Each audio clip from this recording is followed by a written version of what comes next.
Covering the islands of the Bahamas, ZNS Network presents The Bahamas Tonight.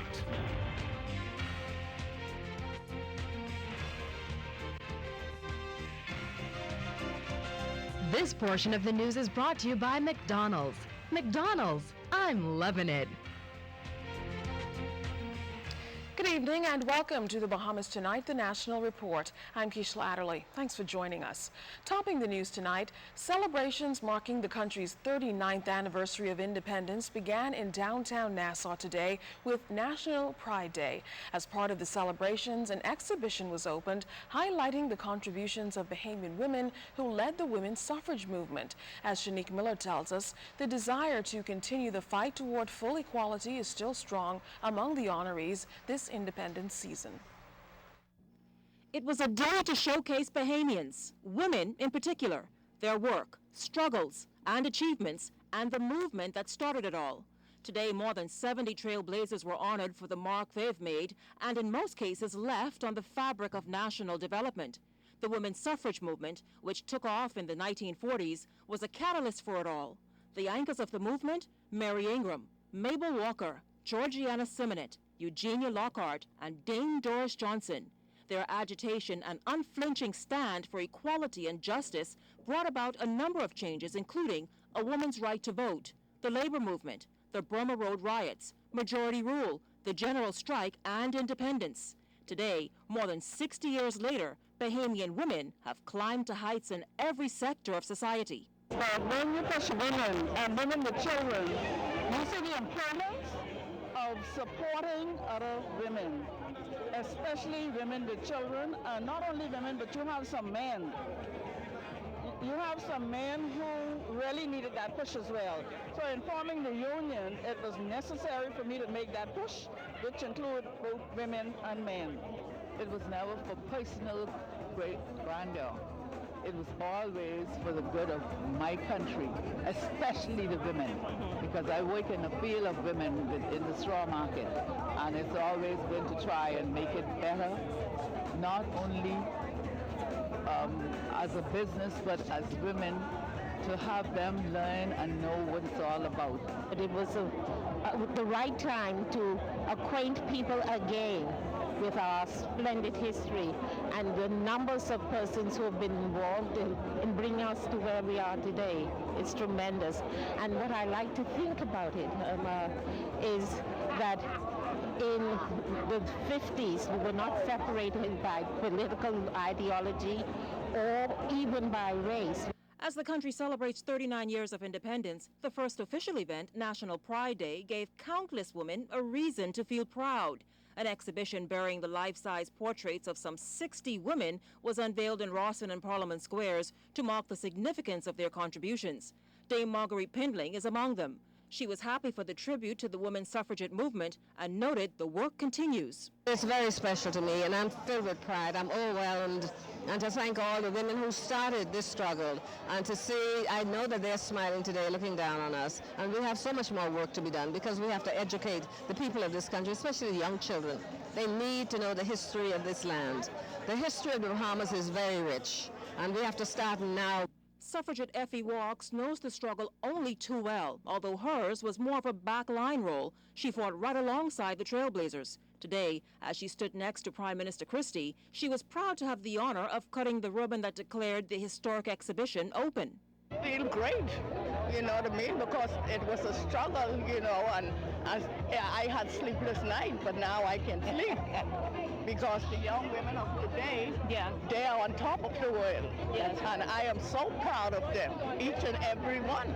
The suffragettes also deserve their place in history for overcoming great odds and delivering a great victory, not only for women, but for all Bahamians. Although proud of the achievements that women in the country have made in the last 60 years, Christie noted that full equality is still a ways off. I should say that though the old shackles of gender equality have largely been eliminated, there are still challenges that remain, especially in the private sector, where in many cases women are still not rewarded on the same scale as their male counterparts. and I believe we would all agree that this should end. This year marks the 50th anniversary of women's rights to vote. As we celebrate 39 years of independence, Dame Marguerite and Walks encourage Bahamian women to be accountable and continue blazing trails. Continue to be strong, especially in the family, in the homes. Continue to try to control your children. Set examples for your children. We have a beautiful country. Please don't destroy it. Help us to build it with our own hands. Continue to keep on and going on and hit the top until the past the men. That's right. Shanique Miller, ZNS News. During her remarks, poet and historian Marion Bethel presented a paper detailing the work involved in the women's suffrage movement. She recalled how Mary Ingram, Mabel Walker, Georgiana Simonet, Eugenia Lockhart, and Dame Doris Johnson fought bravely to achieve equal rights for women. We have every right to take pride in their triumph and lift them up. It is also our duty to continue and advance their vision. And so the struggle of the women of the suffrage movement demands of us at least two things. One, to mark the suffrage movement as a significant plank in our national narrative, never again as a footnote to the history of the Bahamas. Governor General Sir Arthur Foulkes says while the work in the Bahamas is well underway, there are countries in the world where the movement needs to begin. Meanwhile, Culture Minister Danny Johnson focused on the cords that connect all of us, cords, he says, which supersede politics. During his speech, he highlighted a number of women in the audience who are part of the movement to bring true democracy to the gender, which makes up more than half of the adult population of the Bahamas. As we celebrate our accomplishments, let us not become complacent or take for granted what we have achieved. Across the continents of the world, women and girls continue to be denied access to education, health care, and economic opportunity. There are countries where women still cannot vote or are barred from a range of political offices. Today, Bahamian women not only have that right, they exercise that right in large numbers, and they may aspire to any office in the land. We're all connected in this country. We're all family. We are all friends. We're going to build this place united, one body, one voice, one nation. The Independence Cultural Show, set for Clifford Park on Monday night, is being billed as an event you don't want to miss. A feature of the event will be with a group of youngsters from the inner city. Carla Palmer tells us what role they'll be playing. As drummer boys and girls, clarinet and horn blowers, saxophone and trombone players, they dance to their own beat. But once you hear the music by these youngsters, it's almost certain that you'll rise to your feet and dance to their beat as well.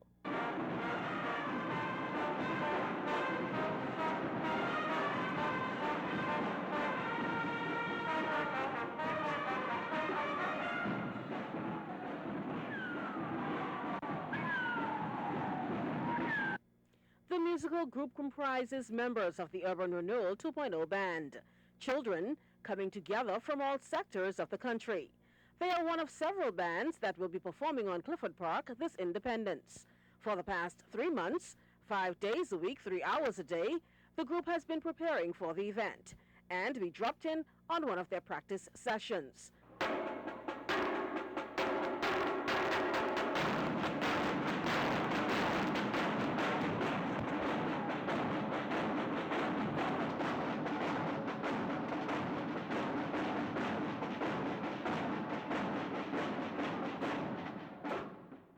Police Sergeant 2515 Theodore Campbell is the coordinator of the band. The people can look forward for an awesome show on July 9th. Clifford Park, 8 p.m. sharp. Because you know the police force, we're all about time. 8 p.m. sharp, they can look forward to a splendid display of talent with the young person showcasing from ages 7 to age 17, showcasing musical talent, an awesome display of musical talent.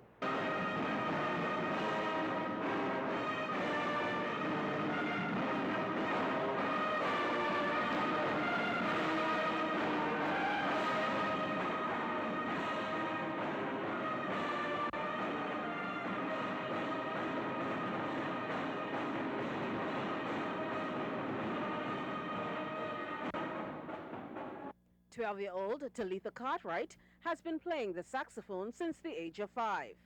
I started off at a church band, and then I came here, and then I got into it some more. Then I took some more music lessons, and I got sort of an expert. Talk about having confidence and blowing your own horn. It's the same feeling for 16-year-old Sean Walks Jr. He plays the trombone. Where do you see yourself in the future in terms of, this trombone in your hand? The police band. Of course.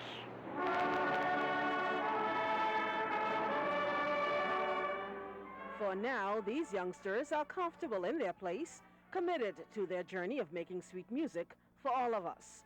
Carla Palmer, ZNS News. Now, once the Urban Renewal Youth Band completes its Independence performance, the much-anticipated Royal Bahamas Police Force Independence Beat Retreat will follow. That event takes place at 5:30 Sunday at Roslyn Square. The police band will then be joined by their law enforcement counterparts Monday night for the Independence March Past and Drill. The event comprises the Royal Bahamas Police and Defense Forces and the prison band, along with representatives from 14 uniformed organizations. Parade commander is Superintendent Kevin Roll. You will also see the Royal Bahamas Police Force combined with the prison canine section. They will spectacular come out in their attire, their uniforms. Even the canine have uniforms, and they will be there. At 5 minutes before midnight, the flag of the colors of the Bahamas will be hoisted to the national anthem. Now, police presence will be quite visible this Independence holiday weekend. Assistant Police Commissioner Leon Bethel assures residents that police have assembled an impressive security detail for the holiday weekend. Do not come out to try to get involved in no fight with no air stool, to stab no one, to threaten no one, because we will have even plainclothes officers among the crowd just to observe to see what's going on. So everything will be monitored, and if things go wrong, we will put you on ZNS once we're taking you to court. U.S. Secretary of State Hillary Clinton is congratulating the Bahamas on its 39th anniversary of independence. In a release issued by the U.S. Embassy, Secretary Clinton extends best wishes on behalf of President Barack Obama and the people of the United States to honor the rich history and culture of the Bahamas and the many accomplishments of the Bahamian people. Secretary Clinton noted how both countries are united by a shared history, common values, and a commitment to democracy and human rights. She pointed out that the Bahamas and the U.S. work together as partners every day to spur economic development, curb the effects of climate change, promote security, and strengthen gender equality throughout our region. Well, still to come in the Bahamas tonight, a body is found in a graveyard. We have the story up next.